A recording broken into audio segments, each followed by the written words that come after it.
What's going on, everybody? Proud to announce the Spotlight Sports Network are partnered with SeatGeek.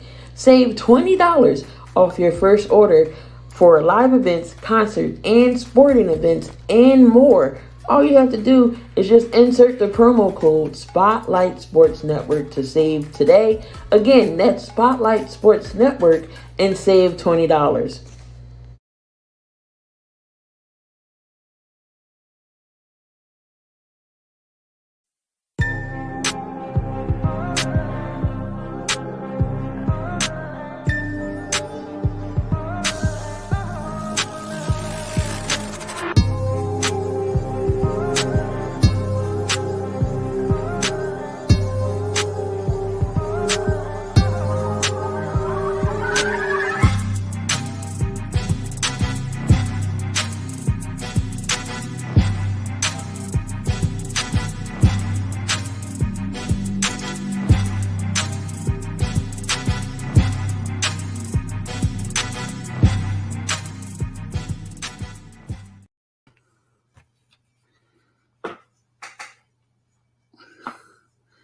I am muted. All right, my bad. What's up? What's up? It's me. It's me. It's Key. We're back. We're in the building with another Coffee and Sports Morning Show. For right now, we got my guy Scott here from the Motor City Mad Mouth. What's going on, Scott?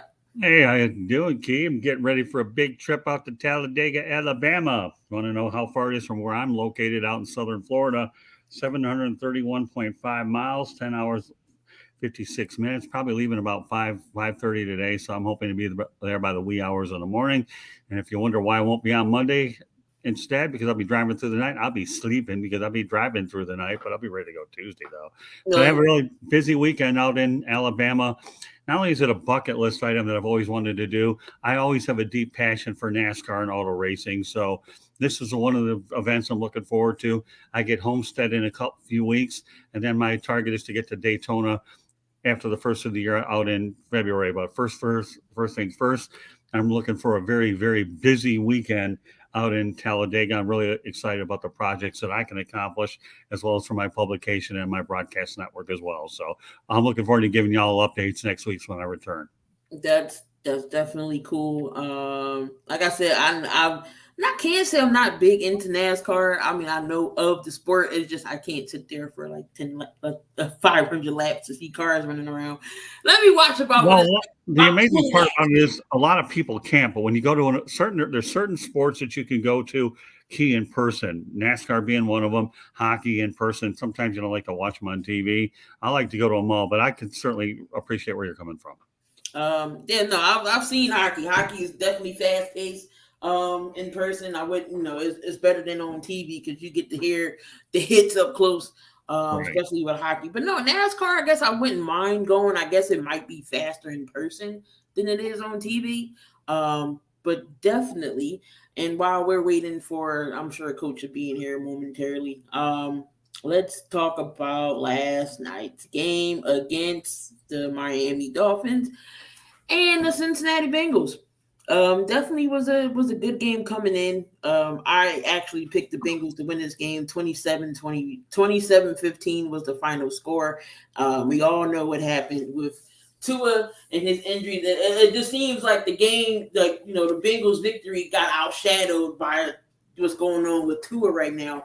But before we get into the whole Tua situation, Joe Burrow and the Cincinnati Bengals did, redeem themselves and they got another victory. Jamar Chase is pretty quiet though. I do give the Miami's defense for shutting him down. So Joe Burrow had to throw to another target, which was T. Higgins. He had 7 catches, 124 yards, and a touchdown. He threw to his other receivers because they locked down Chase. So you see him do a lot of checks down and Mixon. They did run the ball a little bit better this week with Mixon. Mixon scored a touchdown. Jamar Chase had 81 yards, only 4 catches on 6 targets. Again, Tyler Boyd, Hayden Hurst, he threw to.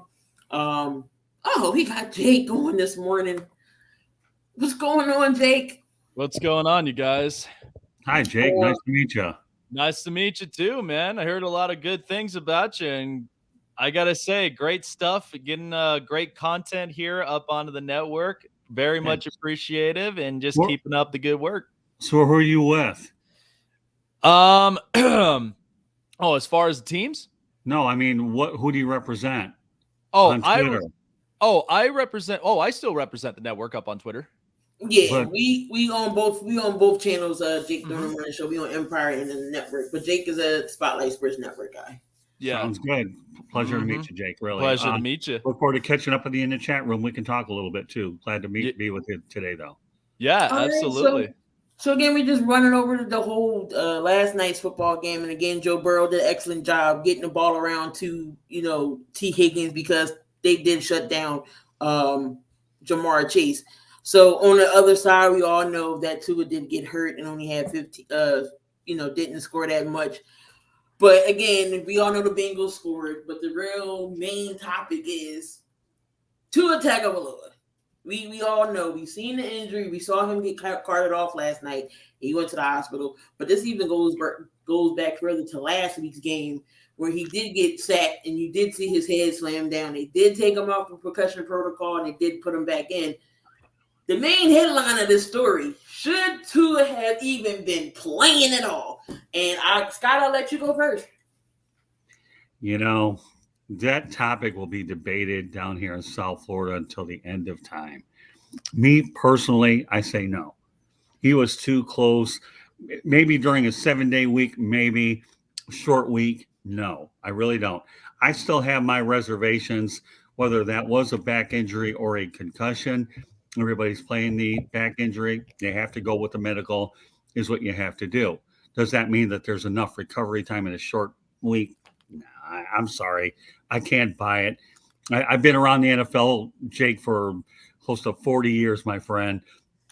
And I know a head injury when I see one. Anytime a head hits turf and you go bouncing up like a rubber ball, that is a bit of a coconut problem. So, and it's unfortunate too, because last night Tua gave it everything that he had for the time that he was in there. And let's face it, that there's nothing wrong with the hit. Football is a contact sport.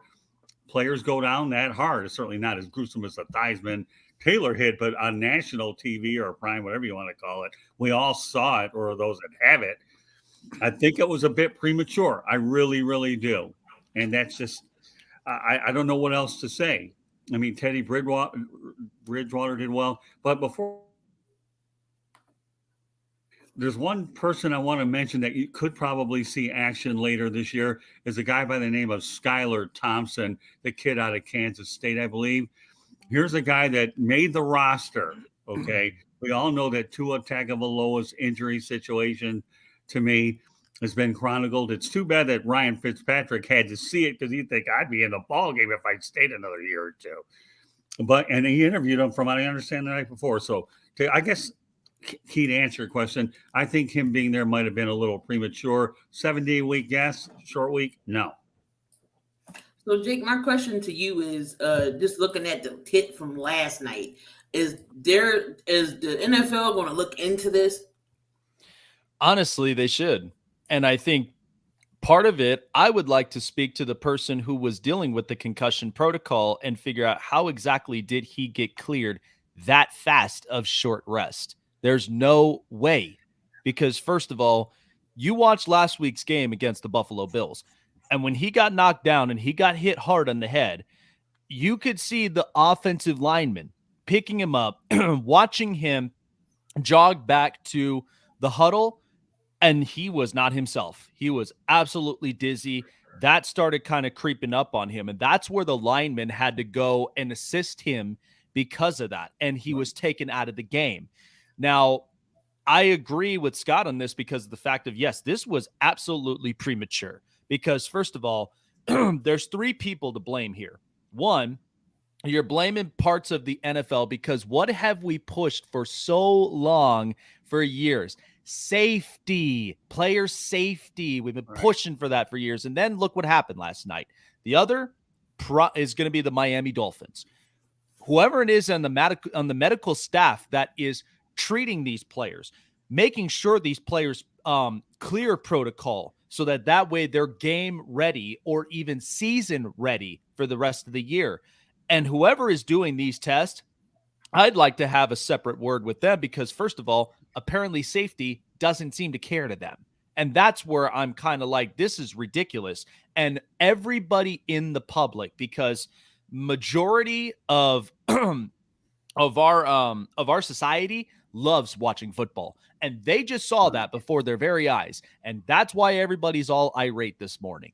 And then the third is probably going to end up being the PA, because these are the ones that are here to protect the players. They're protecting the players' rights. They're protecting the players' health, especially, like, first of all, you have an insurance policy. I know this for a fact, because especially with where I work at in a public division in government, they protect their employees. They protect all the people that are in the public's eye, because first of all, something goes wrong, they're going to find a way to fix it. They're going to find a way to basically get the solution and make sure that this is a preventative scenario that will never happen again. And this is going to be tough, because all of this is all going to be in the hands of Roger Goodell. You think he would have been done by now because of the fact of the Deshaun Watson suspensioning scenario. Well, now you have the safety thing, so now his plate's going to be heavy and full. But I do think it was ridiculous. I do think that because to me personally, I picked the Dolphins to cover the 4 points on the spread because of how close this game was going to be, end of short rest. But I agree. They should have never started Tua from the beginning. If his head's not right, here's the thing, and I know this for a fact because I have played on turf myself. That is not fun, especially when you're hitting nerves, you're hitting your vertebrae, you're hitting all those important components in your body. That is not good. And those are one of those things that's career, like it's a career threatening type injury sometimes. And that's what the NFL has to be very cautious of when it comes to these players. I get it. Popularity. Everybody wants to see the stars, but you got to be smart about it too. Hey, Jake, you know what? I am so glad you did not blame Mike McDaniel. I really am. Because number one, he cares about his quarterback and they seem to have an excellent relationship. Number two, okay, Jake and Coach, welcome back. I covered games at the Pontiac Silverdome. I was on the field at the end of every game. And I'm going to tell you, artificial surface against concrete is not a fair fight for a head injury. I'm sorry. Metrodome and all these domes that had artificial surface and cement. But no, Jake, once again, I'll reiterate in front of our audience, I'm glad you did not blame Mike McDaniel for this. Because I can tell there's such a great connection between the coach and the quarterback that it cares about him. And you want your best player to play. If you have to feel like you build trust that you're going to let him go. And he's trying to protect them. The three that you held accountable, I think, were dynamite. I was praying you wouldn't blame McDaniel, and you were right on target there. And this was the thing, is because Mike McDaniel, like, again, this is his first season ever as a head coach, and he's very smart. I mean, coming out of Kyle Shanahan's tree, this is one that I do think for years and years to come, the Dolphins are going to be a really, really good organization because of the fact that the offense now is set to not only Tua's strengths, but the offense's strengths as well, because their speed, they're fast. They're also guys that can open up the offense a little bit more. So that's where I think Mike McDaniel complements that a lot. But here's the thing. Yes, because of the fact of I don't hold him accountable for it, because number one, you have your top tiers of all your seniority. So the unfortunate part is Mike McDaniel, he's got to deal with the people that are up in the front office. He has to deal with the general manager. He's got to deal with the owner. And we all know the owner, Stephen Ross, has already had enough troubles as it is before the season started because of the whole tampering situation with Tom Brady, the tanking situation with Brian Flores, and losing draft picks behind that. And now this, I'd be looking at Stephen Ross and going, what in the hell are we making a name for this Dolphins team? Like, well, Jake, this is remember just a one bad thing, look. okay? If you want to follow me on Twitter at Tribune South, I'll send you all the Dolphins transcripts, number one, Tribune South. Secondly, though, don't sell Darrell Bevel short, the offensive coordinator. This guy has run successful offenses in a lot of places.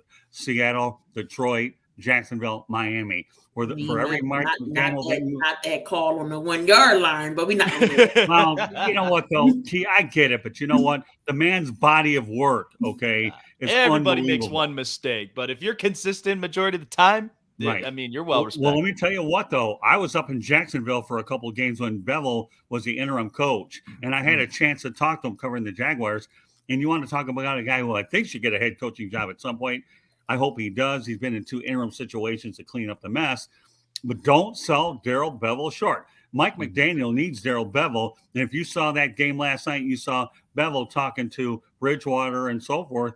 There's another good offensive mind beyond what we know. We already know McDaniel was brought in there because he's a young kid. I think the Dolphins coaching situation is good. And I'm impressed with what I've seen so far in McDaniel. But I read their transcripts every day, Jake. I really do. And I have to look at every one as I post them on Twitter, to decide which ones are people want to read. And let me tell you, when you read them, they're pretty interesting stuff. So, look me up on Twitter. I'll put you on a mailing list of the key teams. I'm self-promoting a little. Yeah, why not? Because that's what we do on this show here, is not only talk about our brand, but try to make the show very informative for all of our people that follow us. So, yeah, I get transcripts, Jake, from the Lions, the Jaguars, and the Dolphins, and I'm on the NFL mailing list. And I have other outside sources that provide unbelievable information, as well as other sports. Boy, now I really got to look at those transcripts, because here's the thing. I mean, for me, I've been a longtime Charger fan since I was 7, and right now they're like Brandon Staley, Joe Lombardi. They're both on the hot seat, and the thing of it is, and just to kind of go a little off topic, but the fact of this has pushed to be such an offensive centric league now. Everybody loves their quarterbacks. They love their offense.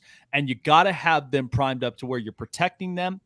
And you're also opening up the playbook a lot more for these offenses to roll. And right now, I am not loving with what I'm seeing with how the Chargers offensive scheme has been now. They're playing way too conservative. We have made so many moves, that much, that we are not here to play conservative ball. We are trying to take the big swings when we know that those are opportunities we need to execute. And at the same time, you are playing to the strengths of Justin Herbert. And I was scared. Key knows this, because the Eagles have the old offensive coordinator that the Chargers had in Shane Steichen. And I loved him when he was an offensive coordinator, because he built that Charger offense into being a top 10, if not a top 5 in this league. And then they downgrade and they go and hire Brandon Staley, who I think, who knows? I don't know if it's the coach that's the problem or if it's just the coordinator, but this defense is better. But after I saw Joe Lombardi and I saw that his offense was ranked 24th from New Orleans, I was like, we are downgrading offense now. Like, this is not exactly what they should be looking like. No dink and dunks. Patrick Mahomes, Josh Allen, and Lamar Jackson and a lot of these other quarterbacks, they're not playing dink and dunk football. Right. They're playing them when they know it's necessary, especially when it comes to getting first downs and getting scores. But they're wanting to take the big swing, because that's exactly what this league has turned into. So now I definitely got to see these transcripts, because hopefully if the position's open, we better get the right person up in there to at least help Justin Herbert out. Well, go ahead and put your Twitter information in the chat. I already sent it to you, and then I'll be more than happy to put you on the list. How does that sound? I believe Joe Lombardi went out there and was a coordinator for the Detroit Lions. That didn't work out so good either. So I think I'm pretty sure. Dante, let me get your input on this. I know, people are saying it's not Mike McDaniel's fault. But in a way, I know if he he's trying to protect Tua in a way, couldn't he have said no to I don't, I want you to sit out this game. Let's put Teddy in. Could he have done that? Well, only the training staff and the medical staff supposed to confirm the coach and let the coach know that he's fine to go. He's good to go. Of course, every player is going to want to go out there. If you can go, you're going to want to go out there and play football or basketball, whatever. You're going to try not to get taken out. But the medical staff has to let the coach know, hey, this guy is okay. This guy's not okay to go. That's on the medical staff. And I believe, like I say, I'm not putting that on the head coach. The medical staff got to confirm that to the coach to let him know that he cannot go. And Tua shouldn't have been out there. It was clearly when he got knocked out that he was wobbly. He was struggling he couldn't even walk. His own lineman had to hold him up and walk him towards the huddle. He shouldn't have been out there in the first place. And you saw the result last night when he hit his head. I immediately knew he was knocked out because his hands were stuck and he could not move. So that's on the medical staff. That was on the medical staff. and stuff like that. You got to confirm the coach, let the player know this guy cannot go. He's not good to go. He's not good to go. Then you're on rest. You on rest. You had a short week this week, and you on rest. You got by like 10 days off. So you got plenty of time. You got plenty of time for recovery. So I don't understand it. I'm not putting it on Mike McDaniels at all. I agree with you. I'm not putting it on him. That's on the organization, the medical staff. They got to confirm him and let him know that he's not good to go. He's not good. He should have been pulled immediately. Not brought back in. All right, let me just got my guy Robert from the Philly Talk Sports Podcast. Robert, we just going over the whole Tua situation. And what's your thoughts on it? I mean, I'm putting like Jay said, I'm putting the blame on the medical staff. I mean, shit. Like this has been like a constant thing we've been battling for years. Like Jay said, I mean, and that's another thing too. You have another a doctor who's a concussion specialist, Dr. Chris Nowinski, even getting pissed at the NFL with their mismanagement because of that. Because I think it's just like after what we saw last night, and me and Dante were on the call for that too. And good Lord, like I mean, I've never seen anybody or just seen anybody just really put the just have a concussion like that and just really like have like look like nerve damage. Now that's because if the Miami Dolphins are going to have that complete ineptitude of their medical staff, that dude's going to have a short career and his lifespan might be shortened. That's another thing too. That's Nowinski made it interesting thing too. Like because he might think about don't want to go that far, but you're going to put this man's life at risk because of that. So what I don't have no like I'm not happy with that. So if Tua does have to, sit out for a while, is Teddy Bridgewater capable of running that offense? Oh yeah. Oh, absolutely. Of course, he is. I mean, we've watched Teddy Bridgewater several times, and even because there's not one player in this league that I honestly think like throughout the course of his NFL career who has not like given the utmost respect and even the time to even developing along with the offense. But Teddy Bridgewater is capable of running the offense when he's given that chance. Unfortunately, Denver, it never really cut out. Carolina, it never really cut out. But what's funny about this is because in New Orleans, like he was the ideal best backup that you can get in this league. Mm-hmm. So I think Teddy could definitely run this offense. And Mike McDaniel, like I said, he's an offensive guy. He'll work with a lot of those strengths. And even with the offensive coordinator, they're going to open up a lot of plays utilizing the strengths that he does have. Because, again, we even talked about this type of scenario with the Trey Lance, Jimmy Garoppolo thing. Because, first of all, you knew you had to get Trey Lance starts. But Jimmy Garoppolo is clearly that guy that's going to work around with this offense because, first of all, the locker room loves him. Everybody on the team loves him. And he doesn't make a ton of mistakes. I don't care about this injury stuff or this stuff. This he's been off of the field and all the right. If Jimmy Garoppolo's healthy and he can distribute the football to all of the components, that's what matters. So Teddy Bridgewater can really work this offense. It's primed up to where you got really good wide receivers, you got a really good tight end, and you got speedsters in your running back core. So I think this will work perfectly. But the funny thing is the point to make of what Robert mentioned earlier, because here's the thing. Tua is not Josh Allen. He's not Justin Herbert. He's not any of those big 6'6", 235 pounders that you give him 92 snaps and he's running, he's taking hits, he's taking all of this, and then he's like, all right, I'm good. I'm good to roll. But mind you, because a lot of people are talking about this, if the Bills continuously run that offense with Josh Allen running the football, even his career span might be shortened. That's why you got to develop a run game for Buffalo. And because you can't do this forever. The only difference is Tua is a small guy. There were parts of it, and I think somebody mentioned about this too, was the injuries he's had.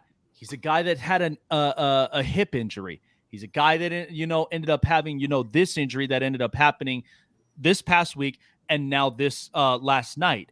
So There's some parts of it that's kind of fragile to him, and sometimes that does happen. I know this because even for my cousin, big kid, but he was small. He was 5'6". There were guys that were taller than him, a little more bigger than him, and the biggest risk was having an injury that could be career threatening. All right, and that's where I'm like, I think Teddy will be fine with this offense. Yeah, let me add a couple things to it. Billy, great to see you again. Really, always look forward to seeing you here. But I'm going to go back to what I said earlier, Jake. Okay, I definitely believe that Teddy Bridgewater, to me, is an excellent person to fall back on. But I'm going to reiterate my point earlier. Okay, I'm looking at Skylar Thompson, 6'2", 217 pounds. They thought enough of him to draft him out of Kansas State in the 7th round. Well, I'll tell you what, it's not uncommon for quarterbacks to be drafted late to become hidden gems. And I know that we'll probably talk about the Patriots later, and I'll mention another name later on that will not be a kiss of death for the Patriots season because I've seen him play, but I'll throw that as a teaser. So don't go ahead and sell Skylar Thompson short. When everybody asked during those transcripts, Jake, by the way, and I guess now we're connected here on Twitter, and I put you on my list. Okay, so you're going to get it all firsthand. But here's the deal. Somebody had asked Mike McDaniel about why Thompson made the roster, because he's one of the best of the 53. Didn't matter what his draft position was, okay? It didn't matter that he was carrying an extra quarterback. And guess what? He looks like a bigger genius now because we don't know about the extent of Tua's situation, do we? You know, there's a lot. You know, the only thing we know about Tua's situation is it'll be 10 days before we'll know whether he's active or inactive. So the Dolphins will have a little time to figure it out. Although if I were a bet man, I'd say Bridgewater's your starter the following game until they get enough info because of the backlash of what's going to happen as a result of last night. But please, guys, don't sell Skylar Thompson short. I think Teddy Bridgewater will do fine. And don't forget the fact that you only had Tyreek Hill and Jalen Waddle. At last I heard, they were pretty good. Right. Yep. I mean, Teddy Bridgewater had a heck of a game. I mean, he did. 193 yards. I mean, one interception. The one interception was predicated on Mike Gesicki not looking for the football, not expecting the football to come his way. But he did pretty damn good last night, man. So he's a veteran. He knows what it takes to win in this league. He doesn't turn the ball over. He's very accurate when he throws the football. There was one play in the game when he moved it out the pocket really well and hit Shepard on the sideline for their first touchdown. So he still can get the job done. So, man, I think the Dolphins are in good hands. You got a good play caller, got a great play caller pretty much that knows what he's doing on the offensive side. You got good enough weapons. And Teddy Bridgewater, I say, he's not going to hurt you with those turnovers. He's going to throw it accurate. If he sees you open, he can extend the play a little bit, and he can keep the play alive and get those receivers the ball. So I think the Dolphins will be fine with some practices going on. After this short week, you got a lot of time to see what you're going to do right here with your quarterback situation. But I'm okay with Teddy Bridgewater leading this offense. Yeah, I actually thought Teddy Bridgewater was going to be the heir apparent to Drew Brees. I really did at one point or another. Never played out, but boy, it looked pretty good when Brees was out, and then he did pretty well. So, but nevertheless, the Dolphins have him, and I think they feel better because of it. All right, so we're gonna move on from the topic with the Dolphins and everything else. East Coast Gridiron says Skylar Thompson had a career night, 12 TDs and touchdowns, 12 TDs in college, 4 years he played at Kansas State. All right, so Tony Gonzalez, we all know Hall of Fame tight end, Tony Gonzalez. He stated Dallas Goedert is the best tight end in the league right now. Agree or disagree? Hey, you know what, I disagree with that. Key, before, can I respond to East Coast Gridiron? Yes. I remember if he wants to say anything derogatory about Skylar Thompson, let me just make one point clear. Matt Castle was an undrafted free agent, and he had a pretty good career. So, East Coast, I don't know whether you have something in for me that you want to go out there and debate me every time, but don't want to face me. That's okay. I don't care. I'll give you the feedback on this show. But Matt Castle was an undrafted free agent, and he did pretty well. So, save your Skylar Thompson. And if you want to go face-to-face with me anytime, any day, any show, okay? But make sure you do it with a bunch of facts. And don't look like a fool doing it. Oh my God! I will tell you this, Scott. 2010 was the most embarrassing year in the AFC West because of the fact that Matt Castle won the division when clearly the Chargers should have been the better team, but they did not perform it like it. Well, I'll give you your due, but remember one thing, though, Jake. Okay, the guy was an undrafted player who had a good career. We can That's right. talk about the exterior things all we And want. he learned from one of the best organizations with He the best sure quarterback. did, didn't Yep. he? So East Coast Gridiron, anytime, any day. Don't hide behind Twitter. Face me directly, and I'll be more than happy to debate with you all day long. And quit taking your stupid shots on me if you think you're doing it here, okay? Because I love him. I feed off this stuff. He says, but Kansas State. But here's the thing, though, man. I watched Kansas State since Colin Klein was up over there. And looking at Skylar Thompson, I mean, he'd be better. He'd be better than what Klein was supposedly supposed to be. I All love right, this so spirit of Dante, great go ahead and fighting. start first. You said what? Go ahead and Great start first. fighting. Dallas Goedert is not the best tight end in the NFL. I believe that belongs to Travis Kelce until otherwise. Got George Kittle second. Now you can make a case that he could be third up there because Darren Waller is not a top 3 tight end anymore in this league. How I value him. I believe you can probably place him at third. You can probably place him at third, but you got good guys again like Robert Tonyan up. You got guys like Tonyan up there. You got guys like Noah Fant. Hockenson is pretty good, man. Is a pretty underrated tight end. So Dalton Schultz, don't forget about him in Dallas. That guy's really, really good, man. If he can stay on the field, that guy's really, really good. So I don't believe he's the best tight end in football. I believe he's a top 5 tight end, but not the best tight end. I believe that belongs to me in my eyes, Travis Kelce.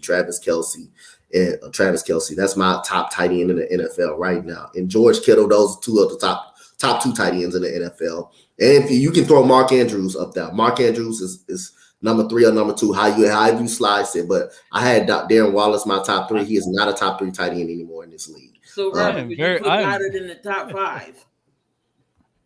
Wait, what was that, Key? Would you put Goddard top 5? I think Goddard is a top 5, top 10 tight end. I mean, like Dante said, you got Kittle, you got Mark Andrews, you got Travis Kelce. I mean, that's your top 3 right there. Or it's like Dallas Goedert is good in his own right, but he's not like a Travis Kelce or George Kittle, where they get pretty much get the most targets. So, I mean, but I think Dallas Goedert has been one of the best tight ends. But is he really the number 1? Not exactly so. Because, like I said, that's a lot of stuff you have to put on that man's shoulders to be that number 1 guy in the NFL. Because, like Dante said, Darren Waller. I mean, I think he's a good tight end, but not the same tight end as he used to be. And I think that's really starting to show that we've seen guys are starting to overpass guys like Darren Waller. Yeah. Vic.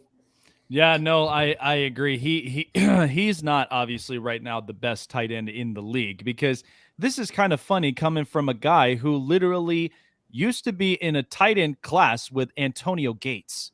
And if you wanted to point out that he was the best tight end up over there, unless you wanted to hear it from Antonio Gates himself, he probably would be in the middle of that debate. But no, I mean, it still is Travis Kelce in this league. And here's the thing. You look at top 10 tight ends in this league, and I'm actually glad Dante did bring up Mark Andrews because I was like, if he did not end up bringing him up, that was probably going to be a bad showing on that. But, I mean, you got to think like Mark Andrews, he's just so lethal in the red zone. Like he's probably one of the best red zone tight ends that's there. And that's why he's so lethal with Lamar Jackson in Baltimore. So I'd still think, yeah, you'd have Travis Kelce, George Kittle, Mark Andrews, Dallas Goedert, I think would definitely make that top 5 list. And you still got a lot of young ones that are coming up. Mike Gesicki, Kyle Pitts, and several other options as well up in tight end. And hell, even Gerald Everett is starting to make, his point across. But yeah, I do think Goddard right now, not the overall league best tight end, but he is definitely a top 5 talent indeed. Scott, what do you think about Dallas Goedert? Well, you know what? Like I said, I'm more towards Travis Kelsey, George Kittle. I think a guy that has a lot of potential that hasn't really shown it is T.J. Hawkinson of the Lions. Mhm. I really do. T.J. Hawkinson. I don't play fantasy football at all, but I know that he comes from what I believe Iowa. I believe, isn't it? Yep. So Iowa product. Yep. right, Yep. and they breed a lot of, and they go ahead and breed a lot of tight ends. So to me, it's hard to go against Travis Kelsey. It really is. And you know what? If Rob Gronkowski was still playing, it would be hard to go against Gronk as well. So that's what my list is there. And what's funny about that is because Iowa had 2 tight end prospects in the same similar draft between T.J. Hawkinson and then Noah Fant right there after him. There you go. Love a guy that does his research. Good stuff, Jake. Good stuff, man. Mm-hmm. All right. So I mean, And and let me just say this: East Coast Gridiron. If you want to follow me on Twitter, okay, I can't get off of it because I can't type what I want to say in here. So if you want to go ahead and challenge me all day long, just follow South Florida Tribune on Twitter, and then we can open this conversation. Okay, I can't type it in here. I'm not able to do it. My screen isn't big enough on this little computer I have, but it's a heck of a camera to talk to you guys. So follow me on South Florida Tribune East Coast, and we'll pick this up later on, buddy. All Go right. ahead. Sorry. So it's funny that Jake pops up on here when we got a topic about his Chargers. we all know that, with the Chargers, off-season day, Khalil Mack, J.C. Jackson, up that defense because that's something that they lacked last year. Keenan Allen, Herbert, we all know how good this Chargers team can be. Now the injury bug has set and it's set them hard. We got pause. We got J.C. Jackson still hasn't returned. Bosa's on the injured reserve list. Herbert's still not over his ribs. Keenan Allen in the hamstring. So my question to you, Jake, and everybody else can have their opinion: is the Chargers season done? From the looks of it, because of the fact that half the team right now is literally injured, it's almost pushing to be close to being over. And here's the problem that right now that the Chargers do face, because as the lists that were mentioned, there were still a few more. So there's Justin Herbert, Keenan Allen, Joey Bosa, J.C. Jackson, Rashawn Slater, Jalen Guyton, Kenneth Murray, Corey Linsley, and Trey Pipkins. Lord. All of those are right here, 9 of them that are literally hurt. And this isn't good right now for the Chargers. And one thing that I've said is that, you have to let his ribs heal. This is what's the hardest part right now with the Chargers, is because they put so much of their chips in that they want to make the playoffs. We have watched every single one of the quarterbacks play in the playoffs. Patrick Mahomes, Kyler Murray, Lamar Jackson, Josh Allen. And I think at some point, because of where the Dolphins may be, leaning towards, we may see Tua in the playoffs. But never, ever, ever would we see Justin Herbert in the playoffs. And that, to me, really irks me as a longtime Charger fan and somebody who loves watching football, because you have another one of the top best guys, and he's not getting into the playoffs. This right now is just the most horrible position that the Chargers could possibly be in. And I will make a few notes.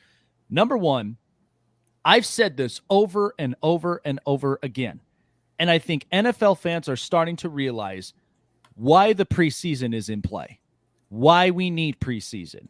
Because first of all, you are not playing majority of your starters throughout the entire preseason. No, you're only letting them play fewer snaps. So they can, it's like, first of all, you're not just going to go in and just go digging with a shovel or anything that's going to basically build calluses up on your hands. That takes years of work. That takes multiple repetitions to build calluses up on your hands. Because the second you're like, I could do this, no problem, and then all of a sudden your hands are all cut because you haven't built up enough callus to deal with the workload and get used to it. That's kind of the difference. And the Chargers part is They didn't play any of their starters at all in preseason. So a lot of them are hitting the injury bug.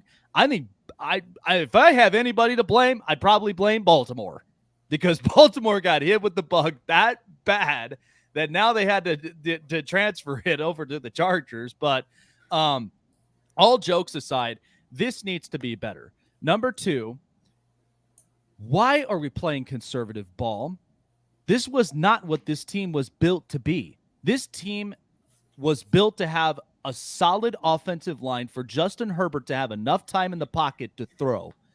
And I think at some point they need to start looking up a more wide receiver options. I thought we had enough, but the only person that's really making a true impact in this offense is DeAndre Carter. And he was a special teams returner. And the fact that he comes into an offense that works perfectly for the Chargers is just like, great. We got another option. But Keenan Allen, we know, is not going to be playing for very, very long. And at some point, they're going to have to look for a replacement for him. And the problem, too, is I've said it over and over again. I did not like the Joe Lombardi hire. The fact that he was 24th ranked offense in New Orleans was giving me a lot of concerns, because he plays a lot of conservative ball. This is not New Orleans. This is not Drew Brees. Clearly, Justin Herbert can throw the deep ball. He can let it rip. But if you're not allowing him to actually build up to his strengths, that's why you're seeing the difference maker right now with Jalen Hurts, because Shane Steichen is opening up the playbook in order for Jalen Hurts to execute those throws. And they're opening the offensive playbook as well for all of the components, so that the offense goes deep downfield, takes big swings on big plays, and they're scoring offensively. And they have a really, really good defense to complement with the Eagles. That's why honestly, the NFC is running through Philly right now.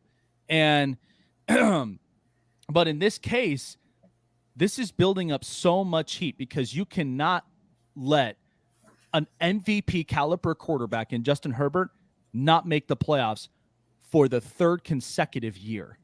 That's just not acceptable. So I would very much love to have the offensive coordinator fired, because I don't think Joe Lombardi really cuts out for this offense.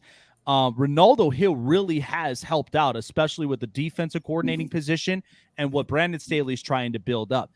Staley, I'm giving it a few games to really figure out, do you either defer yourself from the issue that the Chargers have, or are you just another complimentary to what the Chargers right now are going through? Because if that's the case, Chargers are definitely going to fire him. They're going to clean house, and you know who's going to be lurking in? He even said it himself. And he's also been looking for a head coaching job after he's done with the year of being an analyst, and that is Sean Payton. You bring Sean Payton into this Chargers offense, there's no excuses. None.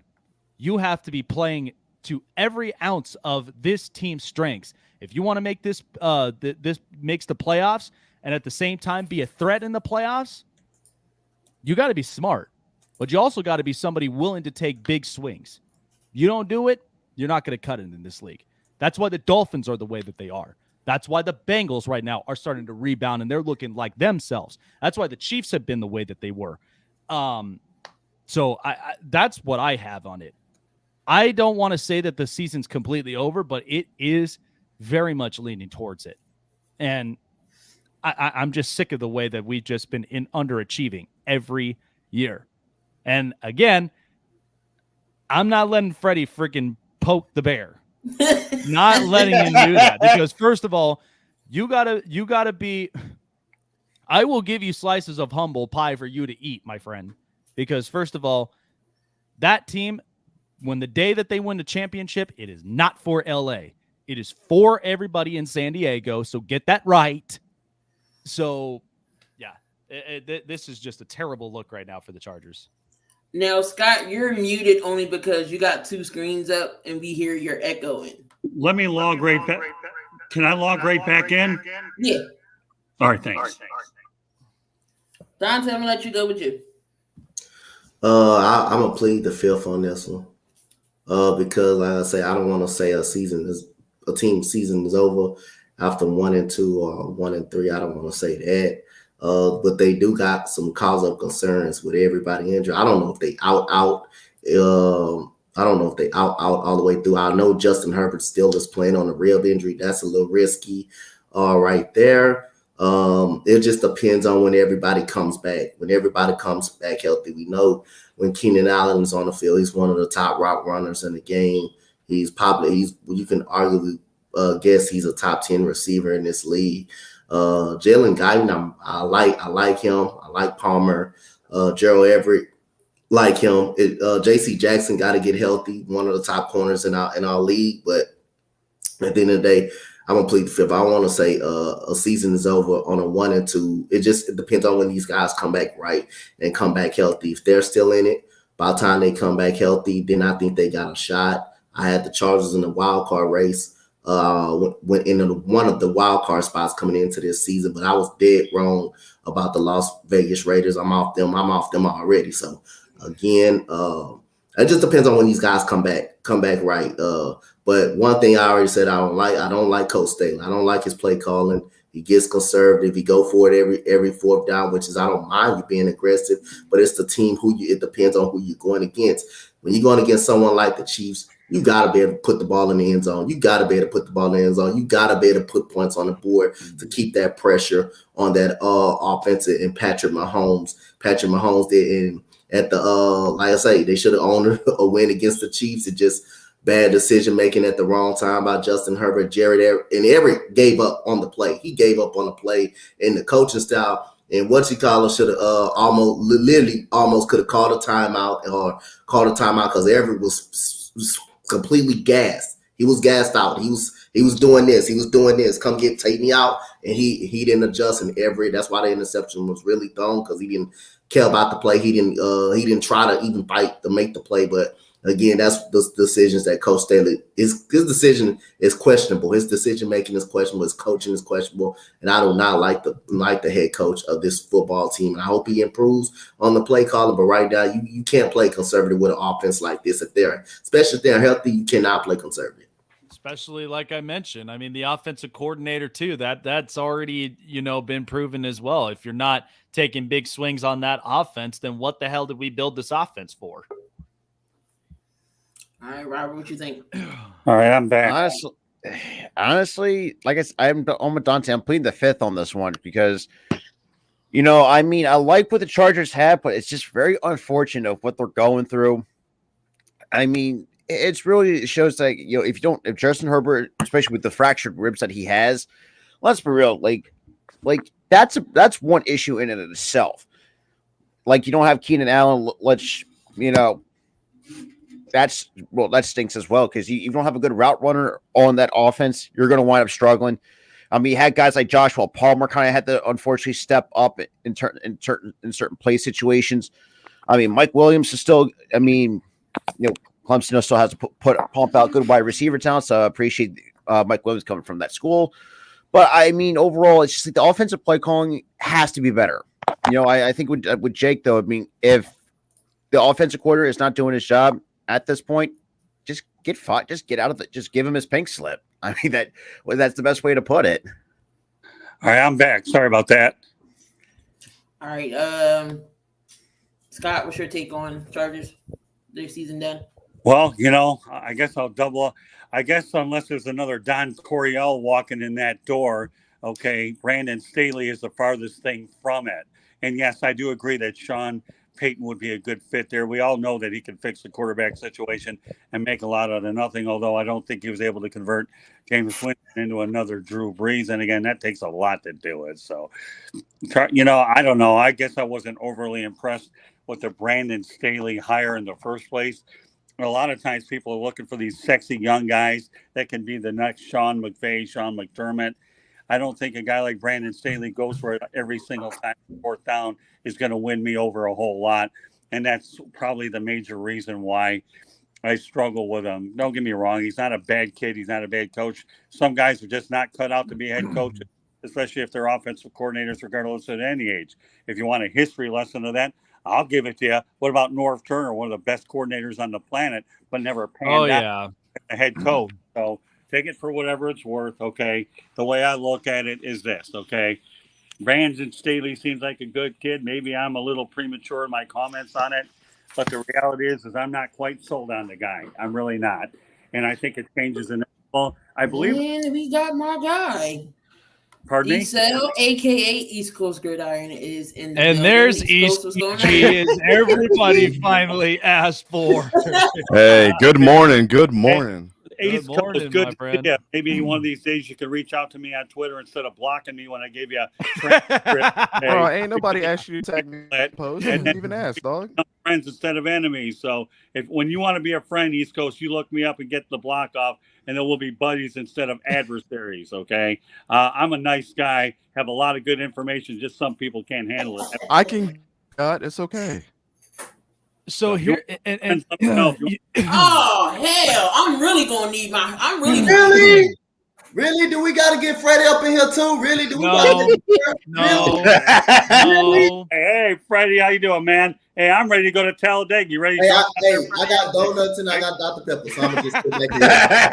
I'm gonna just sit. Dante got the breakfast of champions, but let's get back into it right now. So again, we were talking about the Chargers. The Chargers season over. Freddie already got this by his smile. We already know what he gonna say. But Jake already shouted you out. He said he didn't gave you some humble pie and everything else. But Dante, what about the Chargers? Did they season over? Now we're East Did Coast he cut out? Okay, he's slowly coming back. What's up, everybody? How y'all doing? Hi, Freddie. What up, Fred? Good morning, Jake. Good morning, Philly Sports. Good morning, Scott. What up, Good Freddie? morning, ECG. Good morning, Coach. Good It morning. sounds to me like Good morning, Freddie Fred. woke up on the right side of the bed. I sure did, Jake. I must confess, I went to sleep early last night. I slept in this morning. I'm in a wonderful mood. And good morning, sleeper and angel to you as well. I have a question. I really have two questions. I was watching the show, and Scott, I need you to reiterate something for me, sir, just so I can make sure I have the right understanding. Okay. Sure. Did you say that Herbert was not going to be as good as Drew Brees? I never said that. Oh, okay. Oh, What that's all I Kool-Aid? wanted to Hey, know. Freddie, what Kool-Aid? That's why he had to ask the that. question to make sure he didn't hear that. I never said That's all I that. wanted. What they put in the Kool-Aid, man? What Kool-Aid are you I just drinking? wanted to clarify. Just make sure you didn't say that, sir. That's all. And number two, I have a question for my good friend Jake. For my good friend Jake, my brother from another mother. And ladies and gentlemen, I love Jake. If you're asking me that question that I think you're going to ask me, man, you already know what my answer to that is. Well, ladies and gentlemen, let me let y'all know I love Jake. Jake is one of the most intelligent sports guys I know out there. I love this guy. He's very knowledgeable. He knows his stuff. I just love the way he delivers it. He's a good guy. Jake, who's the best football team in LA again? God. Did I not say that you do not associate me with freaking LA, my friend? It's always been San Diego. I've told you this. I have told you that. Well, here's the funny thing though, Scott. Could you imagine, like, if we went back to the coaching hires, right? Could you have imagined a few different coaches in mind? Okay. Mike McDaniel, Brian Dable, and I think the other offensive coordinating guy. With you, bro. Oh boy, here go. Yep. See, you got two people that's disagreeing with you. That's Gene. Gene just trying to troll this early in the morning. I mean, that's what Gene do. I love Gene. He's my brother. But I mean, Gene, don't troll early this morning, brother. But yeah, could you possibly imagine those two head coaches if the job was still vacant at one point and he would have had the opportunity to have that team have him coach this team, this probably could be a completely different looking franchise for sure. You know, Jake, actually the guy I was hoping would get that job would be somebody all too in that division. I think Eric Bieniemy is primed for a job at some point. I really do. And he has a good any coach within the division. It's seen you a couple of times. Yeah, make sure you do well against division first because you look for 6 of them, and then you make sure you get through. So I think is a guy. It's not a matter of if, it's a matter of when. Brandon, again, I'm not going to say I don't think he was ready for the opportunity at this time. They were going to 60 choice. Eric Bieniemy was due. But I will say though, I mean, if there's a positive I can take from Brandon Staley is his defensive mind is very smart. Like I will say that, like, as far as being a former defensive coordinator, he does have a very smart mind when it comes to defense, because here's the thing. He brought back guys that knew that worked his system. Sebastian Joseph Day, Morgan Fox is also somebody that, brings in pressure on the edge rushes. Plus two, he's utilizing Khalil Mack the best way that he used to when he was in Chicago. That's the funny thing. And I don't mind him as a defensive coordinator at all, because he even made that Rams defense the number 1 best defense in the league. But I think, and to that point, I think it's an interesting point with that, with those head coaches. But yeah, I mean, this is why it's like it's kind of a perfect balance. But what's funny about that is that Eric Bieniemy, being a former running back of the Chargers, he understands the organization. He's played amongst it. But I did hear sources saying that he is a hard ass, especially after what we watched between him and Patrick Mahomes and that commotion that was going on. I mean, the public saw it. They were like, yeah, he's a hard ass. But there's nothing wrong with that, though. It's okay to be no, absolutely. But my only thing is I'm like, okay, like in what way can he be a hard ass? Is he the one that like pushes this team to be better? Or is he kind of the kind that, some of these players might have a little tendency of resentment with him? Well, Jake, let's take it to another level. If he doesn't get an NFL job, and I know that we might be going a little further, there are so many good college jobs that are out there that this guy's going to land a job somewhere, and they will appreciate what he brings to the table. So, can somebody, for God's sakes, help Nebraska out? Oh yeah, my right, God. exactly. I have my hand Let up, me Freddie, go ahead and say something. I got to get East Coast in. We got to move off the Charger topic. I know. I just wanted to say why Eric don't have a job, and I said this last year. Okay. He needs to get away from Andy Reid. He really do. He needs to go somewhere else, be offensive coordinator for a team that's struggling on offense, and help that team improve on offense. And I'm gonna be honest with you, because I'm a black man. I'm gonna be honest with you. A lot of time, what hurts black coordinators is you don't see too many black offensive coordinators. They're mainly what? They're mainly defensive coordinators. Right. He need to get away from Andy Reid, go somewhere like maybe the Jacksonville Jaguars or somewhere like that, and come in there and help that team on offense. Then that next year he'll get a job. Because anytime you hear it on TV, you guys, when they talk about the Chiefs' offense, who do they bring up? They bring up Andy Reid. They bring up, his offensive mindset. So that's what Eric need to do. Yeah, you know what? That's a good point too, Freddie, because I think before Eric Bieniemy re-up for another year with Andy Reid wanted to give him every opportunity he can to go on his own, but then, well, with all due respect to Bieniemy, he brought him back. But I think you make an excellent point, Freddie. You really do. To get out of his shadow, try to create something else for another coach, and then ultimately reopen the opportunity to get there. So excellent point, Freddie. I really like what you said there. All right. Before we move on. Hey, Gene, I definitely hold on. Gene, I definitely agree with you on that 100%. Yeah.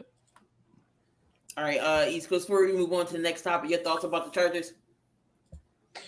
I mean, I think they're definitely going through some struggles right now. I don't think just like the Tua thing, and I know we can't compare injuries here, but with the Tua situation, they should have, or with the Herbert situation, they should have never let him play in that game until he was fully injured. I mean, we're only like 3 games into the season, and we're forcing players to go out there when there's not a clear favorite in the league outside of maybe the Eagles now because of the Dolphins losing, but that division is still wide open, and I don't understand why you're forcing your star quarterback to come and play to play injured at all. So that absolutely drives me nuts. I mean, Keenan Allen is an important part of that offense, any way that you want to look at it.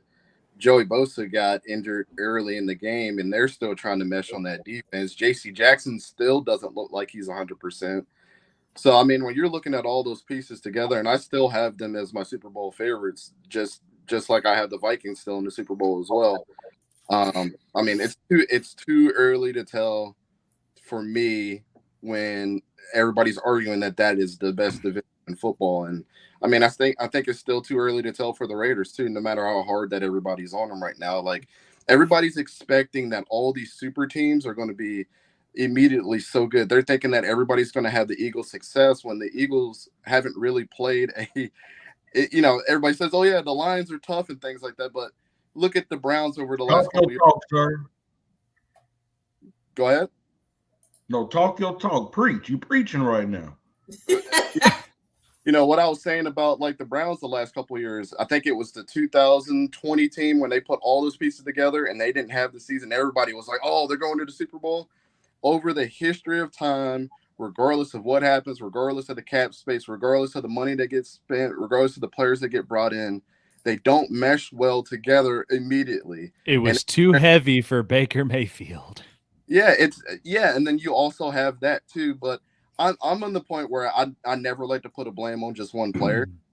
So, with that being said, it is a team sport. I always say that at the end of the day, even when I talk about Hall of Fames and things like that, like the Super Bowl is a team effort. I don't know if you guys have seen the interview with like LaShawn McCoy and even Leonard Fournette had said this too. Like when the changes got made at the end of the year for that Tampa Bay, I think it was like a 6-game winning streak that they were on. Mm-hmm. Like they were not looking like world beaters like everybody thought they were going to. And they changed the game plan and they started getting better. And that's what good teams do. They adjust. So I really don't think we have seen the clear favorite, like best team right now. And if everybody's saying the Eagles, like the Eagles don't finish strong.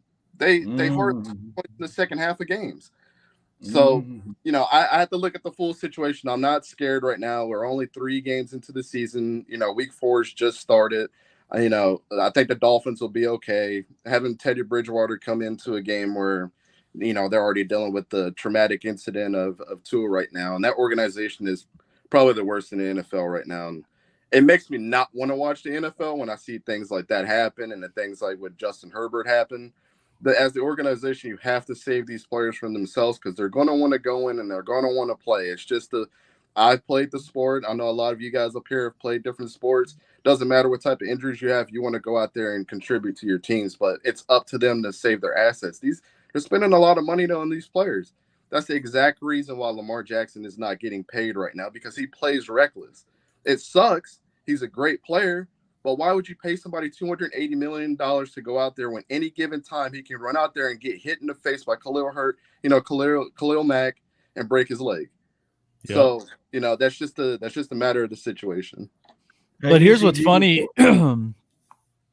Here's what's funny about that, ECG, is because like I made this point just before you came on and why preseason is such an importance to a lot of just these players and the team, because I made this kind of analogy. You're not just going to go up on stage with a guitar when you haven't even practiced. You haven't even learned how to do guitar. And you're just going to basically just, destroy by probably playing bits and pieces of, Slash on the guitar. And then all of a sudden your fingers just get cut. They get bloody because you haven't developed the callus. It takes practice and practice and practice to build that type of callus, because that way what it feels like. You know exactly what to expect from that, and you're well prepared.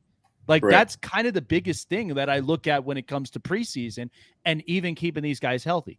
I get it. We're all fantasy football geeks. We all want our guys to be healthy. We all want to end up winning the championships and all the rest of it and build the best roster. But You can't depend on that if your guy hasn't gotten small reps. I'm not talking like big time, but just small amounts where he's getting the feel, he's breaking himself in, building himself up, and now he knows what to expect because he has game-like situations that he's prepared for when the season comes around the corner. And Jake, that's what we're hitting right now. Hey, Jake, you know what? We ain't all fantasy football people. I believe in the old-fashioned way, reality football. Go to a game, cover it, stick a tape recorder in their mouth, and get them to talk to you. But I can understand the majority of them that do, But I'm with you all the way, Jake, without a doubt, man. It's all good. The ECG. Watch that fantasy stuff. I believe in reality. I got out of it because when I was covering a game, it took away from my prep work in the press box so that I could focus on taking my notes. And then I can't put fantasy in reality. Now I don't want to be bothered anyways. So Freddie, before you go, just let me throw in there. I think this is a really important point to say for the NFL nowadays, because, watching football for, the last 32 years of my life, like I haven't seen as many injuries that have happened. Like I look at those late 1998, 1999, 2000 teams, and like I don't remember there being this many injuries ever in the history of this league.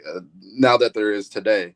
And I think right now teams need to prepare. And what a lot of people don't like about free agency is a lot of teams are picking up players that they don't necessarily like because they're not runaway first stringers. I think teams are preparing for the second half of their season that their second string players are looked at as first string players. And whoever has the best second string bench is going to be winners now in the league. It just is what it is because you can't depend on these star players to be healthy all season long. So whoever has the strongest backups and the healthiest backups and the most talented backups are the teams that always have success. That's why, like with Rashawn Slater out for the season with the bicep injury, I've told people I want to see Jamari Salyer literally play because watching him at Georgia and how he just was a complete wall and was just knocking down defenders, like that is an absolute upgrade to an offensive line that looks promising for years. Yep. Hey, ECG, I know we had to move to the next topic, but you didn't have a chance, sir, because you were still getting on the show. You're gonna learn about ECG. I like blood. I draw blood. I come for blood, my brother. Did you want to respond to what Scott said about you earlier? The only thing I have to say, Scott, is I have Google. So, like, I didn't ask to be tagged into anything. And I have no bad blood between you and me. Just the fact I wasn't even asked to be tagged on the post. So the block button is there for a reason. I see what I want to see on my own feed. There is no animosity. And every time I write a comment, I think it was kind of unfair for you to kind of just say, oh, you think he's got some animosity? Because I listed the factual evidence on how Skylar Thompson was at Kansas State. I have nothing against the kid. Everybody knows me. I'm a college football guy first. So, whatever. East Coast, period. You know how to reach me. That's all I have to say to you, pal. Bro, End of story. Bro, it is what it is. I will debate you anytime. Like you have to kind of get through to somebody before you can debate. So just remember that. Okay. You're like you had a chance against UCF and they got smacked around. Oh, big deal. So what? Who cares? I'm over that one. They played Purdue pretty competitively, but you have an axe to grind, but that's okay. I have no problem. I've been covering with anything. That's you. You're putting work. When you've been covering sports for 40 years, guys like you, I see you go in this industry, pal. That I'm only 32 and you're whatever age that you are. That has nothing to do with this. No. I know football as well as anybody else on this panel. I'm not going to sit here and say, oh, my football acumen is better than Coach or you or anybody else. I'm not doing that at all. I'm just saying you want to take cheap shots at Florida Atlantic University. As Gomer Pyle would say, shame, shame, shame, boy. I would think you'd take big shots. You suck. That's the truth. They're secondary. I cannot believe really you brought bad. Gomer. Hey, Freddie, I'm sure you enjoy the fact that him and I are going at each other because I enjoy the banter I do have with you, though. Just look at that smile on his face, and this is why the key and myself are like this. Freddie, that's what I enjoy about it. The one thing about you, my friend, is we meet all kinds of different people for sure. That's what I enjoy coming about. Hey, Key, I'm sorry I started this. I didn't mean to. But you always start stuff, Freddie. And I know right. You're not going to like me, and I don't walk through life thinking that everybody's going to like me either. So we can go ahead and carry on, Key. Period. Poop. I mean, my bad. Let's go. But if I had to think, but lastly, if I had to think of maybe a potential replacement for Keenan Allen, I think the Chargers need to look out for that wide receiver at Ohio State. I do think that he might mesh into that offense very well. Which one? What you talking about? Jackson Smith, Jitma? No. Are you on Marvin Harrison Jr.? Marvin Harrison Jr. Possibly. Marvin Harrison Jr. is one of my other top prospects to possibly look at. I was thinking of that. What was his name? Oh God. my mind's completely spaced. I've seen him several times in what game? I think it was the first game of the season too. Oh, he was third stringer that stepped up. Anikba something, I forget his name. Yeah, like I think that kid's gonna be a stud for years. All right. So let's help out Gene. He said who is the worst. So you got Kingsbury. He said Kingsbury, Daly, or what was the other one? Nathaniel Hackett. Oh, Nathaniel Hackett. Nathaniel Hackett. The problem is we can't say much on Nathaniel Hackett yet until the season's over, because it is his first year, and it's only been we're now in week 4. That's as fresh as he's gotten so far. So maybe he may have learned some past mistakes in the last 3 games. I can't make that point yet on Nathaniel Hackett. But if this is all season long, then I can turn around and say, okay, this just does not work. Like, because you got to. But here's the thing. That's because you're quick to end up making that kind of point. And then all of a sudden, when they turn around and they're up on a hot streak and Russell Wilson's finally cooking, you're just like, oh, okay. He clips things, man.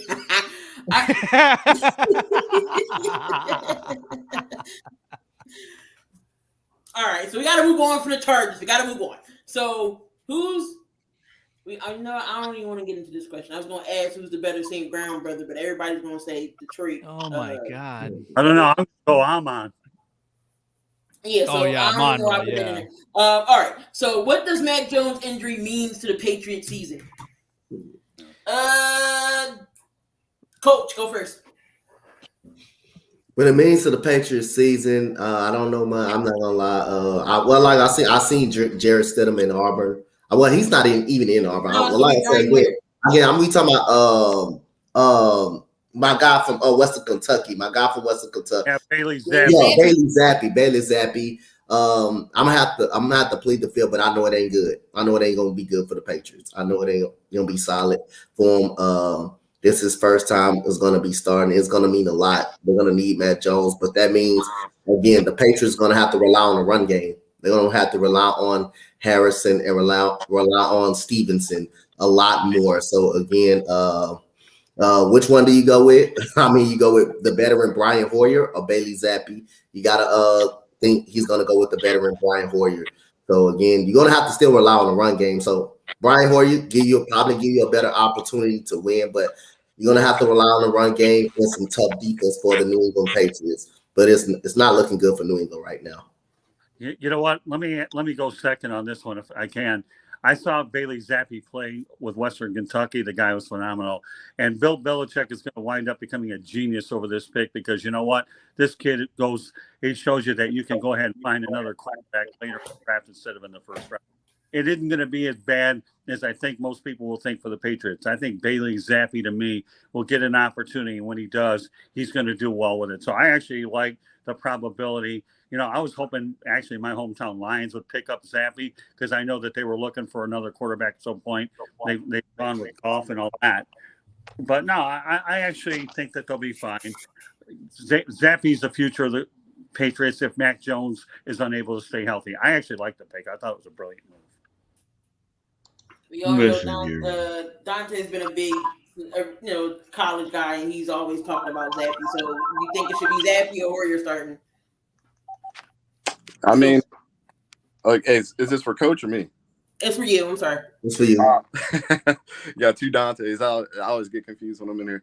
I mean, he's going to go Brian Hoyer for the fact that he knows that offense and he's been with Bill Belichick for a while.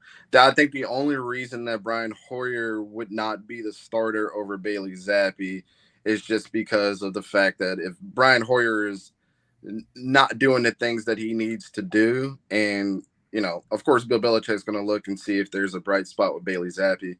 I mean, look, the reason why Bailey Zappi went to New England is if you look at the history of Bailey Zappi. I mean, he was a JUCO guy, transferred to Western Kentucky, had the best statistical season for a quarterback ever in the history of college football, and people tend to forget about that because of how good that LSU team was with Joe Burrow. But the facts are the facts, and with a guy that's grinded that much and have had success, that's a Bill Belichick mold right there. The guy that never gets looked at in high regards. It's just like Tom Brady. Tom Brady did a lot of great things in Michigan and just was completely overlooked. And got picked. What was it, 199 in the draft? So, Bailey Zappi being picked where he was, I wasn't surprised, but I also wasn't surprised that Bill Belichick picked him up. I think me and Coach were talking about this during the draft. I was like, that was the best place for him to go. Yep. It's just a matter of time before he's going to get his start. But I think it's Brian Hoyer until proven otherwise. I mean, I don't see there being a dramatic swing in either direction right now because I think Brian Hoyer is going to be your ultimate game manager. It's not going to make a ton of mistakes. But I do agree, Damian Harris and Ramondre Stevenson. I've been talking about Ramondre Stevenson for 2 years now. I said that dude should be the starter. Damian Harrison is a flash in the pan, but you give the ball to Ramondre Stevenson a lot more, you're going to start seeing a lot of good results happen. And please, for the love of God, get Devontae Parker more involved, man. I've been saying for a long time, Devontae Parker, the only thing that's against him is his injury history. Everything else, he's one of the best wide receivers statistically in the league when you look at it. I have a video on my channel describing exactly, where he matches up with some of the best wide receivers in the league, like Devontae Adams and Cooper Kupp, and he's very close statistically to those guys on average on what he does on the football field. So, maybe in a couple of weeks they might reevaluate, the Mac Jones injury and see where he's at. But, Bill Belichick's not the type to rush somebody out there until he completely feels like they're healthy and transparent with them about their health as well. So, and that's why he has a lot of good players stick around for a very long time. That's one of the things that goes, unnoticed about his coaching staff is they keep their players healthy and in the best moments possible. So Bailey Zappi has to start. It's just know that there was a dramatic swing of that decision being made because they don't make that on a whim. Well, let me tell you one thing about the way the New England Patriots do things, and I have a guy that actually is a beat writer for them that appears on my show every single week, and he gives me the insider as well. The Patriots don't really draft well high at the top, but boy, when they come to finding hidden gems, holy Toledo, that's what they do. And again, like you said, East Coast, okay, Bailey Zappi, yeah, you're going to go with the veteran guy at the beginning for 1 or 2 weeks. Well, you talk about 1 or 2 weeks and then your ultimate potential. And I hate to use the word potential, usually gets you into trouble. But Bailey Zapp was a brilliant pick, and we all agree on that at least. And like I said, Mac Jones fell to him, when he was with Nick Saban and all. So this guy to me is a hidden gem. But you got to go with the veteran for 1 or 2 weeks, knowing that the ultimate choice is going to be between Mac Jones or Bailey Zappi down the road. Or if Bailey Zappi doesn't stick around there, what Bill Belichick is doing is getting his value so high, trades him to somebody and gets some really good draft capital for a middle round pick. You know what I mean? So Bill, that again, you can draft a guy later on in the draft and then turn that over into a first or second round pick, depending on how desperate other teams are. So East Coast, I'm with you with a lot of what you have to say there. I really am. And I think that he'll ultimately be one of the better quarterbacks that comes out of this quarterback class that wasn't drafted in the first round. I like to use the word hidden gem, and I've used that time and time again. Again, Bill Belichick is what he is. The Tom Brady example is only the most obvious example on the planet, and I used to think Gardner Minshew being drafted by the Jacksonville Jaguars is a guy that could have eventually been there because of his high IQ as well. Am I putting him in the conversation of Bailey Zappi? A little, but here's a guy that could eventually start in the right situation since you don't have that great of quarterback talent in the league anyways. So I'm with you guys all the way on Bailey Zappi. He's a guy to watch out for. Mm. And the shame about Bailey Zappi's situation, Scott, is he's a hidden gem that really shouldn't have been a hidden gem for the history of things that he's done in his career thus far, which is a total shamble because of the school that he played at. I mean, he went from JUCO, had a lot of success, went to Western Kentucky. Nobody cares about Western Kentucky. Nobody cares about the Hilltoppers, except for real college football fans that are, through and through. But the surprise to a lot of guys in the NFL is like, if you didn't come from Alabama or one of these big schools, then you probably weren't all that great. And that's really not true when it comes to him. Like, you don't put up those stats that you did at Western Kentucky, over 40 touchdowns, 5,000 yards for no reason in one season. The kid was incredible. Well, nobody cares about Western Kentucky except when he played there. How many other quarterbacks in the history of college football have gotten 8, 10, 12,000 yards in their career that didn't pan out to be any? Don't they have one in Hawaii? I think Timmy Chang or whatever is one of those guys. So, yeah, how the skill set turns out in the National Football League versus what you did in college against, just 3 or 4 age groups is really a different story. But, yeah, you're right. I mean, nobody cared about Western Kentucky, until Bailey Zappi went there. And I was on their mailing list, and I was tagging every NFL organization or place that wanted to because I was getting inside because I covered them here in the Conference USA. You follow me? So, yeah, I'm with you all the way. These are just certain things where anybody can sit here and have mock drafts in round 1 or 2, but you can't do it as you go deeper into the draft. I've covered a lot of NFL drafts in the past, and I can tell you day 2 or 3 was just as interesting as day 1. And I used to spend many hours at the Lions draft over at the Pontiac Silverdome. And you know what? I spent 20 to 30 hours over the course of a weekend trying to look at these prospects, talking to assistant coaches. And I recently did it up in Jacksonville, and it's just the most unbelievable information you can get. I just wish I was a little smarter than with videos as I am now, so that you guys could all see them and visualize and watch them. So, Jake, your thoughts on the whole Patriots thing before we gotta switch things here? No. I mean, I definitely think Bailey Zappi is definitely the real deal. That at least because New England needed to find something that at the very least they could keep up with Miami's talent growing. Buffalo's talent has grown and it's flourished.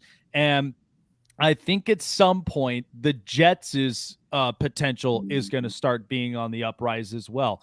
And because of the fact that Zach Wilson is healthy and he'll be starting in week 4, we will see how he manhandles with Elijah Moore and Garrett Wilson and a lot of these guys. Because if he could get this right, he is, in fact, that future of that franchise. But, yeah, New England needed something that they could at the very least be on top of the 8 ball. And I think Bailey Zappi would be that option. And, I mean, Brian Hoyer's been in this league for god-awful long amount of years. So he understands, too, majority of the time with what New England's system is all about. And he jumped around from San Francisco. He jumped around from the Colts. He jumped around from a lot of organizations.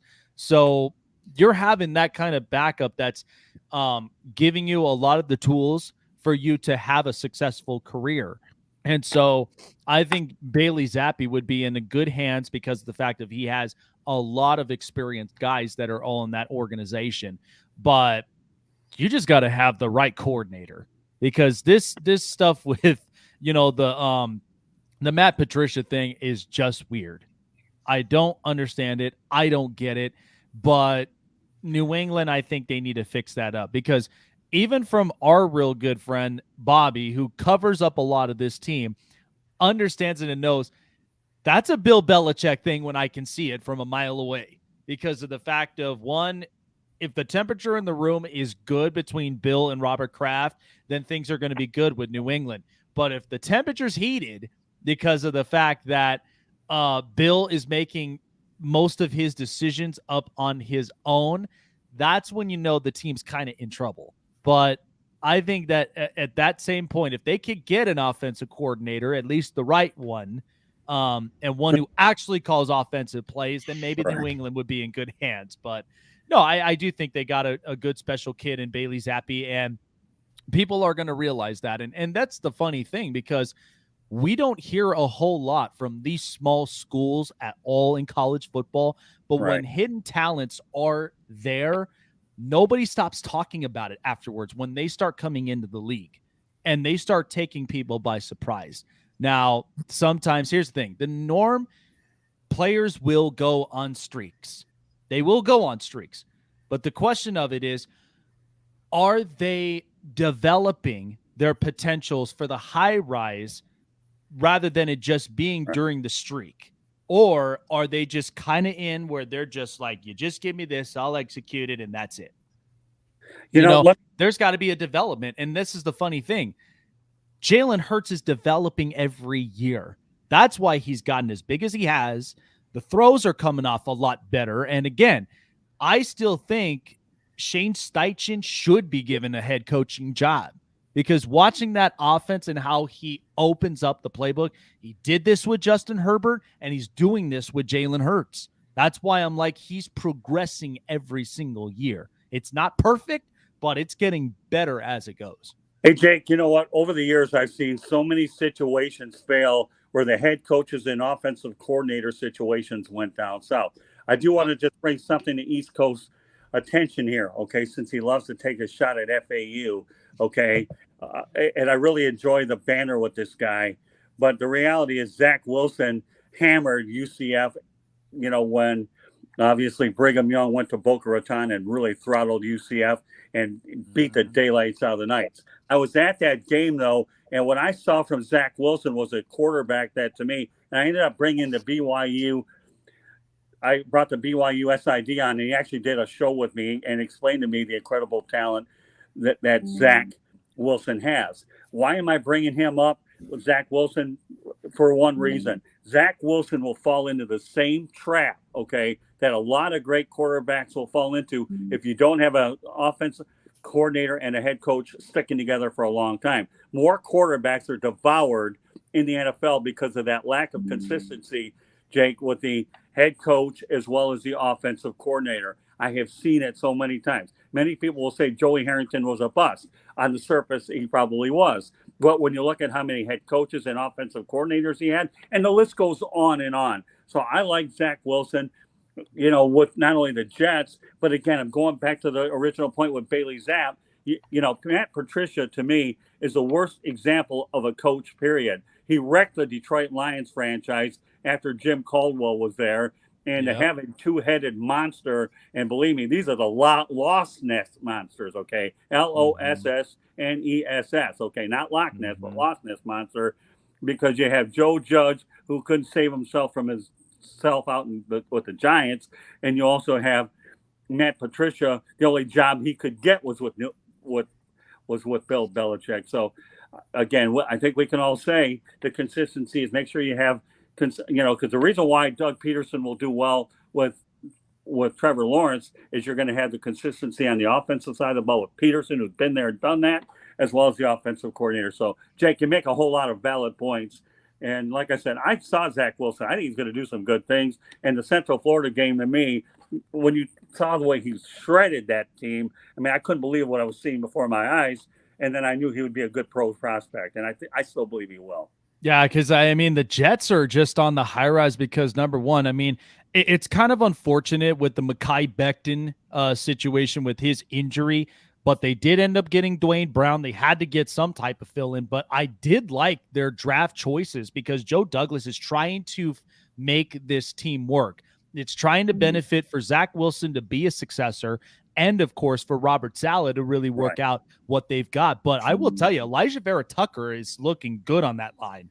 And so Joe Flacco hasn't done that bad of a job filling in. He really hasn't. A lot of people wrote him off for the dead. All he's supposed to do is just hold down the fort till Zach gets back. Yeah. He's number 5 in passing yards right now. Right. Yeah, So, but it's funny, though, too, like you mentioned about a guy like Joey Harrington, but we could always talk about, you know, how conservative Oregon has always been. They had a Joey Harrington. They had a Dennis Dixon. They had a Marcus Mariota, and then coming down the road to where you had Justin Herbert. I just don't understand what that is with Oregon every time. It's like their offense, they play so much conservative ball, and then you see these guys in the pros, and then they just look completely different. It's like you're holding that potential, and now they're flourishing. Add Achilles Smith to your list. Everybody thought he was great, and how did that turn out? Oh Oh my God, God, Keely that name Smith, is don't get me old. wrong. I know. I'm old. What do you expect? My damn, Willie Smith. Sheesh. Yeah, well, come on, Key. You know Oh who my you got God. here. You got the Well, now grandpa. Cincinnati has the best thing going for them since Boomer Esiason. Oh, So no kid. There. No debate. All right, I'm trying to see what do we skip here because we still got a half hour. Yeah, to Key has a lot of topics, but he hits on some of these really good ones that tend to take up the most show. That shows you how good of a moderator this guy is. I'll go ahead and get the fillets of the topics and let these guys battle it out. Good stuff, Key. So we on football. We might as well just go into college. We can hit the rest of these on Monday. Well, you will. Any upsets in week 5 for college football? Shit, just get me out then. God damn. Well, Freddie, you talk any other freaking time. Hey, coach, I'm sitting back here patiently Go waiting. ahead, Freddie. Just Your waiting, thoughts on just the quiet, Patriots? just minding my business, waiting for my name to be called upon. Look, you Just too keep dang it on going. quiet. That's fine.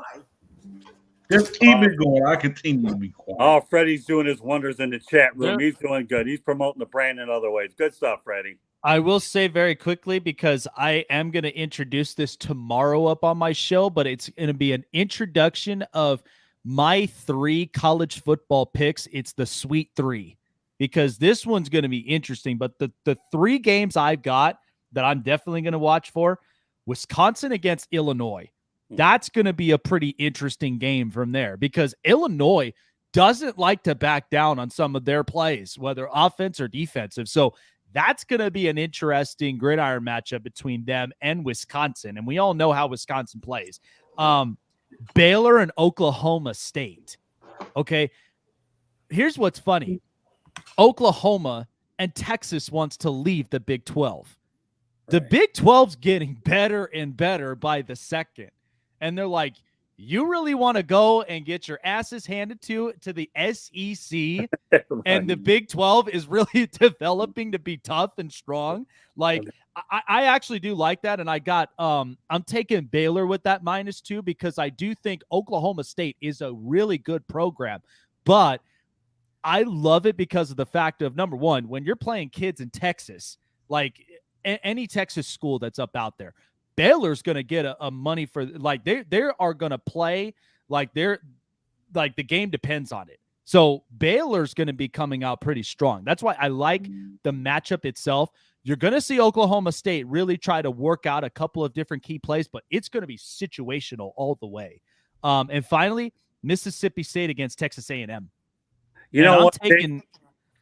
I'm sorry to interrupt you, but you know what? This is really cool stuff you brought up. Those Big 12 schools are going to be so, to me, on a mission to send these other guys to humble pie. They really are. They want to beat them as long as they can in there, because you are so right. Right now, Oklahoma and Texas are the hunted, is what they are.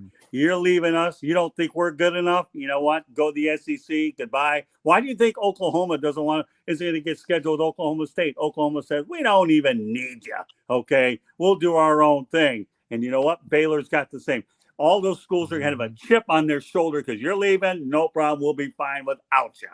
And if that isn't enough motivation, I don't know what the heck is. And honestly, because when I look at the Big 12 and just the potential that they have, because if you got Oklahoma moving up over there, because everybody's praising about their new head coach over there, he's better than Lincoln Riley. Yeah, well, why'd you get your asses handed to you by Kansas State? Like that should not even be something that should have been allowed in Oklahoma. So I'm still open to them to seeing how the season runs, but you can't lose a game like that against Kansas State. And they destroyed them, and they stopped them on several areas. They stopped the run game, and they stopped a lot of just their passing games. So that's why Kansas State did exactly what they did against them. But if anything, those two get moved. But again, Texas, though, it still concerns me because Texas has always been the heart and soul of that Big 12. That's why watching them move, I'm like, why? I know for a fact it's money reasons, but why? You haven't even won a whole lot of Big 12s ever since Lincoln Riley's been there in Oklahoma. And that program hadn't been shaped in years, probably since past Vince Young and Colt McCoy era. Like this has not been the same similar program, but all's not lost because of the fact of you have Arch Manning now in Texas. So you're building the next big thing. But if there's any program that needs to go back to the Big 12, for God's sakes, it needs to be Nebraska. You are not a Big 10. You are not a Big 10 program. You cannot compete with guys like Michigan State and Michigan and even Ohio State. And good God, even Notre Dame. You can't even match with them. And it's embarrassing to see that because Scott Frost, we were so high on him since Central Florida and just became a complete failure in Nebraska. And they have not showed their dominant self since the 90s. This is just bad for this program. That's East Coast Gridiron's favorite school, Central Florida. It doesn't make any difference. He loves it.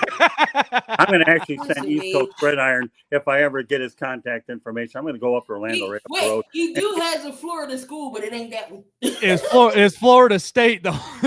I'm going to, if I ever get East Coast Gridiron's contact information, I'm going to go over and buy him a nice big hoodie, so that way he'll always remember me for all the right or wrong reasons. But you know what, Jake, for me, when Penn State and Nebraska joined the Big Ten, that's when they found out what real big-time football is. Nobody's going to sit here and tell me that Penn State's lit the Big Ten on fire either. And you're right, Nebraska, really, to me, they went in for the money. They don't have any money out there anyways. You might as well go to the Big Ten to get it. And you know what's going to get even worse when USC and UCLA get in there as well. And I'll tell you what, the Big Ten isn't done yet either. They're going to poach another 2, 3, 4 more schools before it's over with. And you want to talk about a super conference, I wouldn't be surprised if Miami, Florida State, eventually there, if they want to get in Florida, that isn't good enough, they'll get Stanford or Cal or Oregon and Washington. Any of those 6 schools I could see headed over to the Big Ten. So let me know, East Coast Gridiron, what your size is, okay, through Twitter if you ever find me.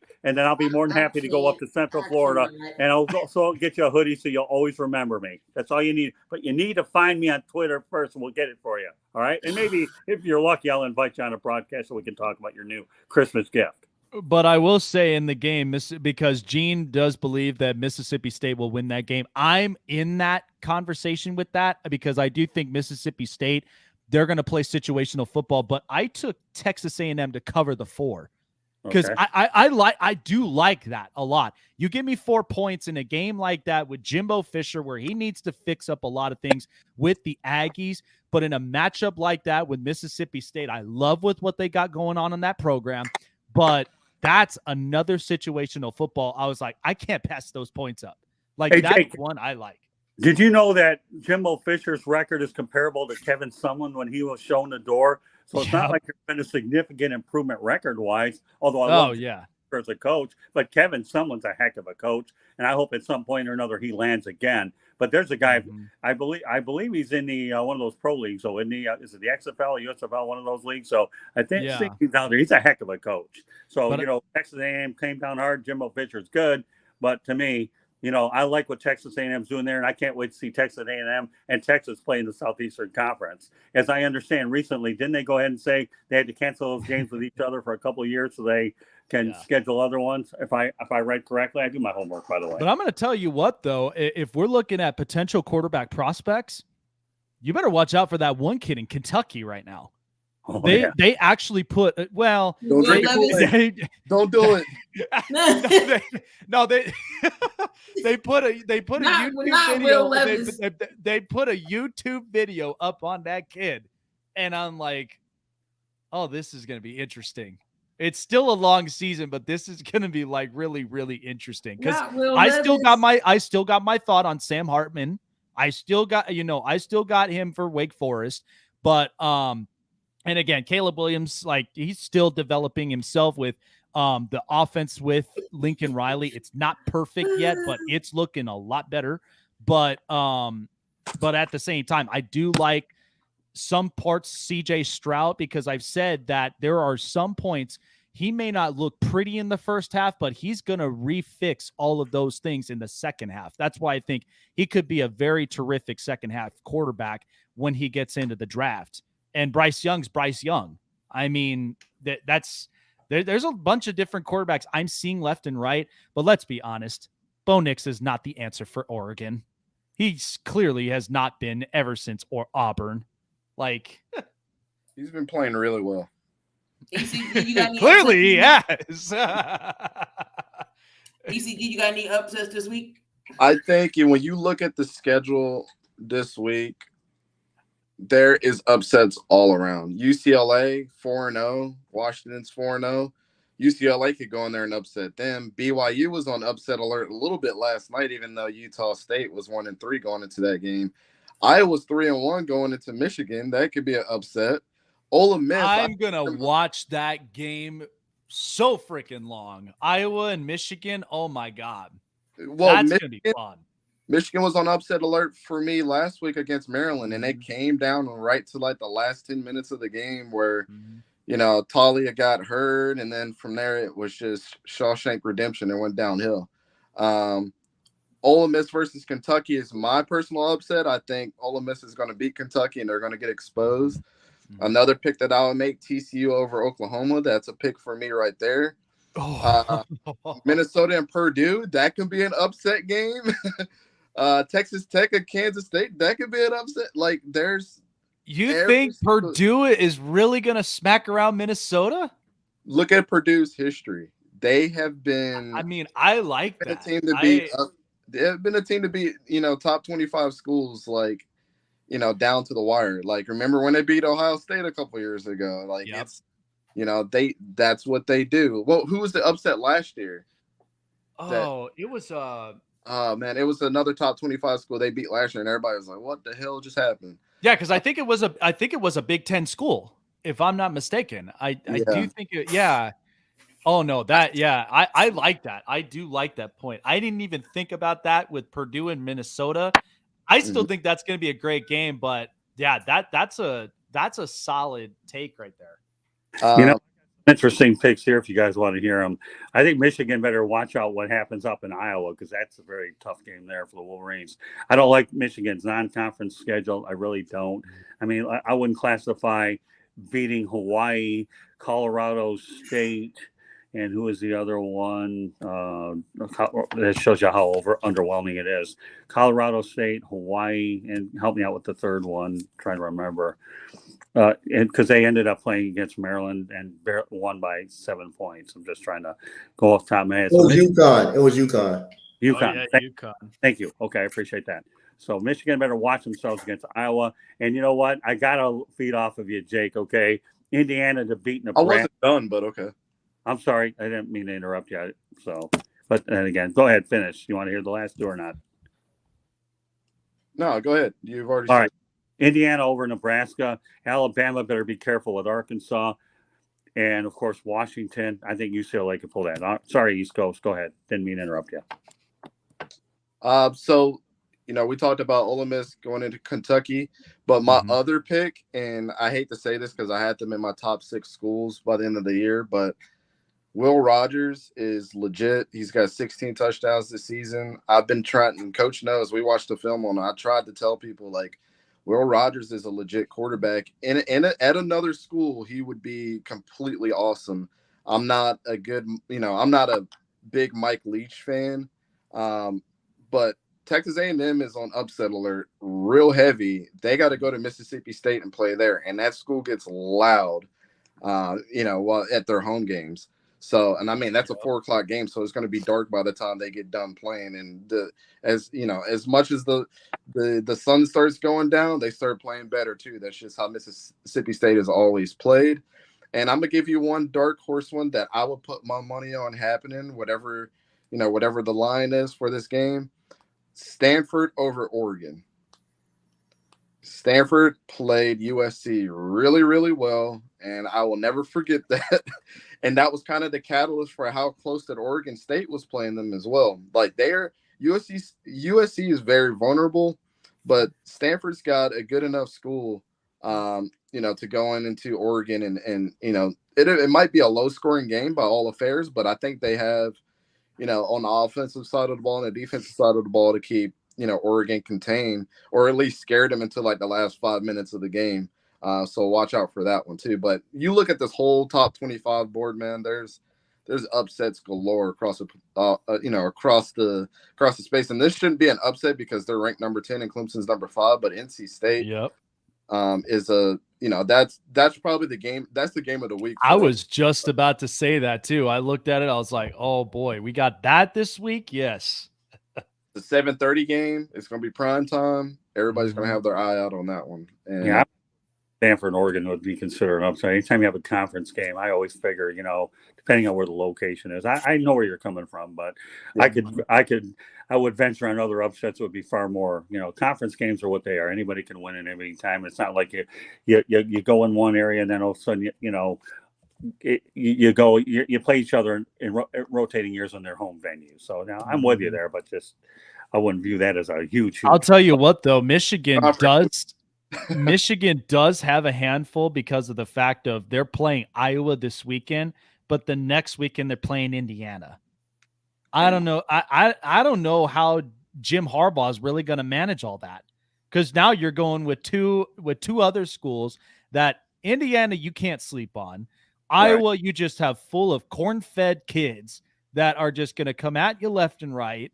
I don't know. That's going to be tough enough football right there for Michigan to have to handle. Well, how much will that loss in the Big Ten championship game linger on the minds of the Hawkeyes? I believe that Michigan handed them a pretty good size loss, didn't they, Jake? I believe. Yeah, they did. Dear God, that was Yeah, that was bad. There's a little motivation there, but you're right. Michigan finally has a couple of games on the road. The first four at home, and Maryland played them tough. Yep. For Michigan to wake up. So let East Coast finish what he got to say. Then we got to get the coach. No, I was just going to say, guys, I appreciate you guys letting me come on. I'm actually on work hours, but I just wanted to get in here and say what's up to everybody and give my thoughts today. So enjoy the games this weekend. Hell yeah. No problem. All right, Coach, who's your upsets? Well, everybody said out mine. Got Arkansas over Alabama. Arkansas could be tough at home. I thought they gave away the game last week against A&M. It was a couple of possessions that they lost out on when they was moving up the field. They did a trick play. On the second, I believe on the third drive of the game when it was up 14-3. They was moving down the field. They did a trick play, will stall the drive. Then they win by the goal line, and then at the 5 or the 4 yard line, KJ Jefferson. I wasn't mad at the call, but he jumped. He tried to jump over from the 4 yard line to the end zone, which resulted in a fumble. Then their rush defense was bad the whole game. You had Devontae A-Chain ran crazy in the game. So I got Arkansas over Alabama. The second one, I got Iowa over Michigan. Iowa could win that very much game at home. They beat Penn State at home last year when they were number 2 in the conference. In the country, it's tough to go in Iowa and win a game in Iowa. That crowd be loud. They also beat Ohio State one year in Iowa when they dominated Ohio State when they were up in the rankings a little bit. So that could be a tough place to play. NC State over Clemson. I think Clemson had a battle with Wake Forest last weekend. I think this could be a battle between two very good quarterbacks this weekend. I got NC State. UCLA over Washington tonight. UCLA is at home. Washington is number 15 after beating the hell down out of Michigan State a week ago. So I got UCLA over Washington. And the last but not least, TCU over Oklahoma. Well, you know what? You and I are pretty consistent, Coach. Told you UCLA, Alabama's a trap game. Yep. Iowa and Michigan worries me a little bit. The Wolverines have just played a soft schedule right now. And, I'm pulling for a Wolverines, but you know what? If anybody's I've never been to Iowa to watch a football game, but I hear it's pretty rowdy and they get in. All right. Let's see. We got 10 minutes left. So he's looking here. Could BYU's Darren Hall be an NFL draft riser? Well, you know what? Once upon a time, they were actually classified as quarterback like Miami. So, yeah, I don't see any reason why he can't. I mean, the university is known for producing outstanding quarterbacks. Jim McMahon, never heard of him. He was pretty good. Steve Young, ever heard of him? Pretty good. Zach Wilson, pretty good. Ty Detmer, pretty good. The list goes on and on. I don't see any reason why that this kid can't do every bit as good. No, I would say yes. I would say yes as well for BYU. You got some good quarterbacks coming out. I mean, you remember Taysom Hill used to be a quarterback. He was a very great quarterback from BYU. They produce some great players too, great underrated players too. I mean, you got Algeria out there in Atlanta who's doing solid over there. So I can see no reason why. All right, and let's see. So, what's the most unachieving program in the last 15 years that has the most NFL guys? I'll give you two of them, Miami and Michigan. Wolverines became relevant the last couple of years, especially last year when they beat Ohio State. Miami, hopefully they'll get it figured out. But, I've had a few coaches. Mario Cristobal is going to have some challenges. I can rest assured that the Hurricanes right now, any one team that normally have a bye week is one thing, but Mario Cristobal is embarrassed after what happened over Middle Tennessee State. But for me, I would just say Michigan and Miami, and I hope that changes down the line. I really do. Well, what was the question again? So, what underachieving program in the last 15 years has the most guys going into the NFL? Like which colleges? My Texas Longhorns has underachieved at some point ever since. Besides the Tom Herman era, they were kind of subpar a little bit. You expected Tom Herman when he came in. You expected him to be rise that team to occasion to the playoff mode. That never happened. But they also produced some pretty solid players as well. Then I'm gonna have to take Miami. Fair. Oh, Sleeping Angel says in the chat, Notre Dame. Ask some people, which they do. And why isn't you had Manny Diaz, you had Mark Richt, and now you're on your third coach in a short period of time. So that to me says a little bit. Hopefully, Cristobal settles things down here in Miami. Yep. You also for Texas, Charlie Strong. You got Sark right now who can't seem to. But right now they're 2-2. But you shouldn't have lost to no Texas Tech this weekend. Shouldn't have lost to them even with Hudson Card. You did have Tom Herman, who's supposed to be the one to turn everything around. That has not happened. And Charlie Strong, we probably played the worst probably up on him. We was a 500 team, literally, at least at best we had him. So we haven't turned it around. We definitely underachieved. We haven't really turned it around. And why isn't Kansas ranked? Well, I call them Rodney Dangerfield right now. They're not getting any respect. Reality is they'll be ranked sooner or later. Lance Leapold's going to do an incredible job for the program. I've been on the Lance Leapold thing for a while. He did some great things. University of Wisconsin Whitewater did a great job over at Buffalo. He took the Kansas job knowing that he didn't have to take Nebraska, build his own name over in Kansas. And in his case, it's not a matter of if, it's a matter of when they'll be ranked. And they are the Rodney Dangerfield. They're known for basketball, carrying football. Well, leave it to Lance Leapold. They'll be ranked. Give them another week or two, and I guarantee you'll change the question. But right now, I say, if you know anything about Rodney Dangerfield, you know something about Kansas football. All right, and I do got some breaking news. Blake Griffin has signed with the Boston Celtics, and Amon St. Brown is going to be out this week. He is out on Sunday against Seattle. So the Lions will not have their top receiver. One more thing. Let me see here what we got that can real quick. Because again, I'm probably going to hit some of these on Monday. Can we talk about the Phillies? Hush your face, but we can if you want. So will the Brewers get the final wild card spot? Oh, it's funny. I'm mixed about this one. They're playing the Miami Marlins this week, and Marlins got round one. I'm pulling for them. I am. I mean, I certainly like to see Don Mattingly go out on a high note. If you want to combine the questions to get both topics out of the way, we can do it real quick. You're asking about the Marlins' future. Simply put, they need a manager. Okay, you need a manager, and we'll see what direction the manager goes in. Now, the second part of your question: will the Brewers get the final wild card spot? I hope so. I have Wisconsin blood. My in-laws live there, and I've had I feel like a part of my heart's in Wisconsin. So I'll lead with my heart and say they will, but they need to take care of business against my Miami Marlins. They really do. It looks like the Marlins did beat them last night in that series. So the Phillies are still that half game behind. Jesus Christ. But they do play one more game tonight. The Brewers do, and the Phillies got the Nationals and a bunch of double headers tonight and tomorrow. So yeah, we just need to stay afloat in that to keep that. But who's having a better season? Is it Ohtani or is it Judge? There's no doubt, Judge. That ain't even the question. That ain't even the question that needs to be asked. No doubt, Judge. Ain't even really a question. That's the MVP right now. It ain't no doubt.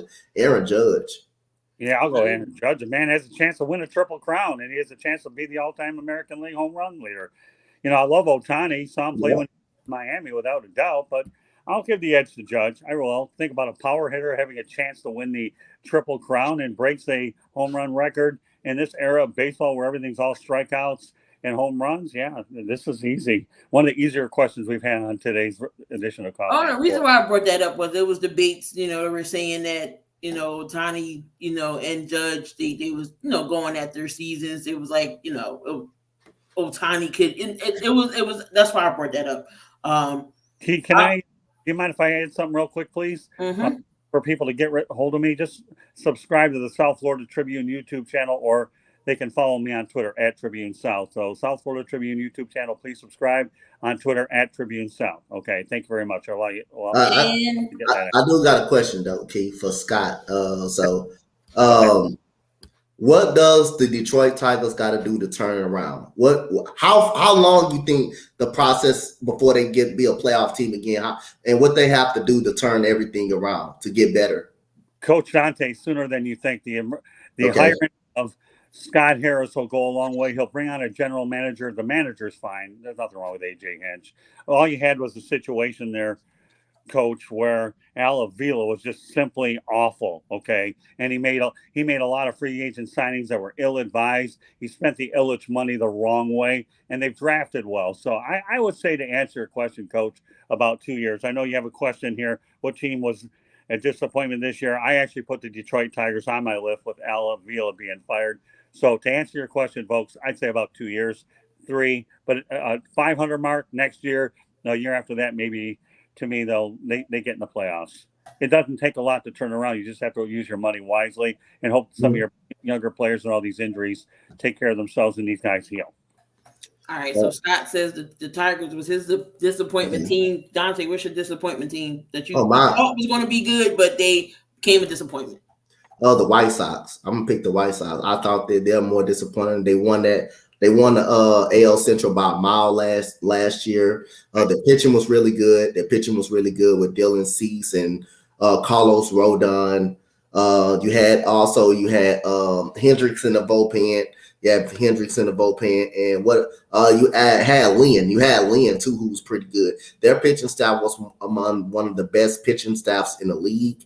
So nobody thought the Guardians was going to win this division. No, everybody picked the White Sox, and I think the White Sox was the most disappointment team this year. You have good hitters.